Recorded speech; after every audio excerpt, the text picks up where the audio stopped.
Okay, so remember that they're changing the sound of my voice and my look because they don't want you to hear the truth about the Bible.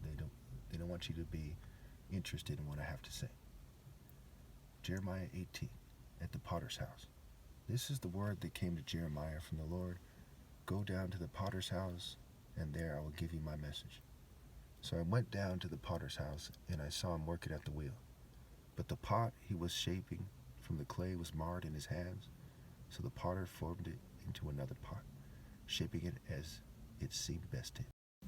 Okay, so they're going to explain how they're talking about how the kingdom of heaven is going to be taken away from the Jews in this Jeremiah 18 chapter, just like in the New Testament.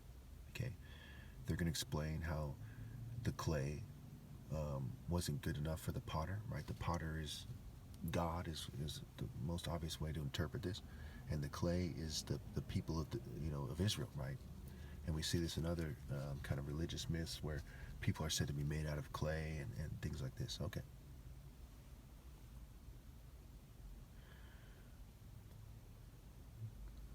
Then the word of the Lord came to me. He said, can I not do with you, Israel, as this potter does, declares the Lord? Like clay in the hand of the potter, so are you in my hand, Israel.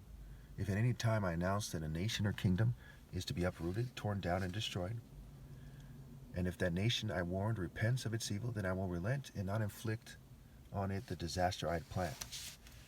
And if another time, and if at another time I announce that a nation or kingdom is to be rebuilt and planted, and if it does evil in my sight and does not obey me, then I will reconsider the good I had intended to do for it. Now therefore say to the people of Judah and those living in Jerusalem, this is what the Lord says. Look, I am preparing a disaster for you and devising a plan against you.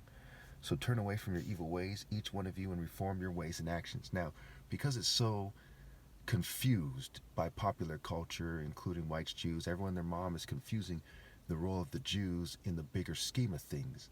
I have to go over this again and again. Okay, that's part of the key point of interpreting Jeremiah.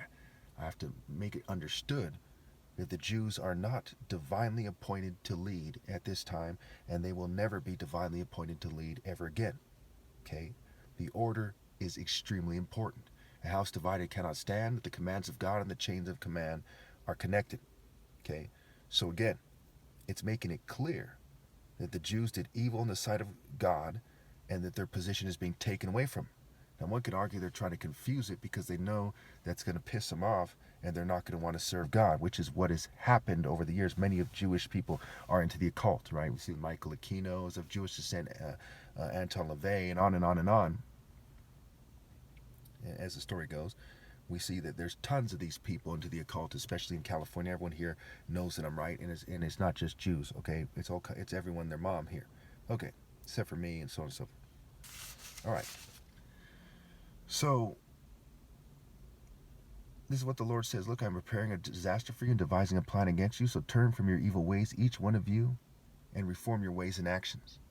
But they will reply, it's no use. We will continue with our plans. We will all follow the stubbornness of our evil hearts. So what does it say? Write down Jeremiah 18, verse 12.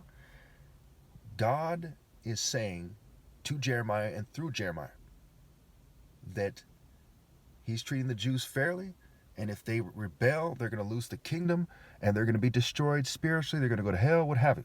Okay? And in the future, if they want to go to heaven, they must obey God through the one God appointed, which is me.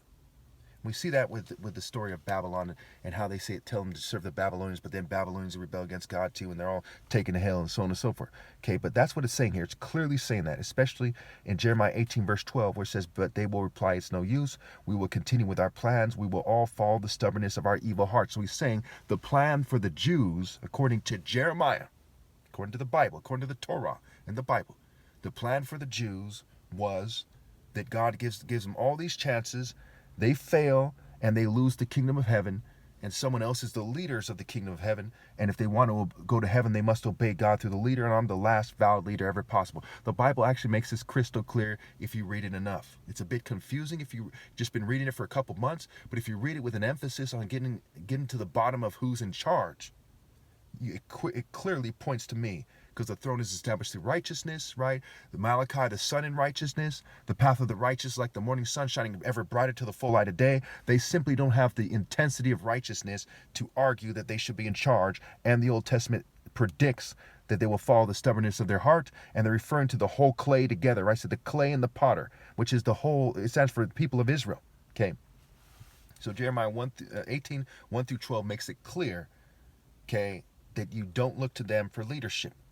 They're supposed to be following somebody. And the throne, we couple that with Proverbs 16, 10 through 12, the throne is established through righteousness. And the root and offspring of David, David and Goliath, this warrior spirit, it points to me and only me.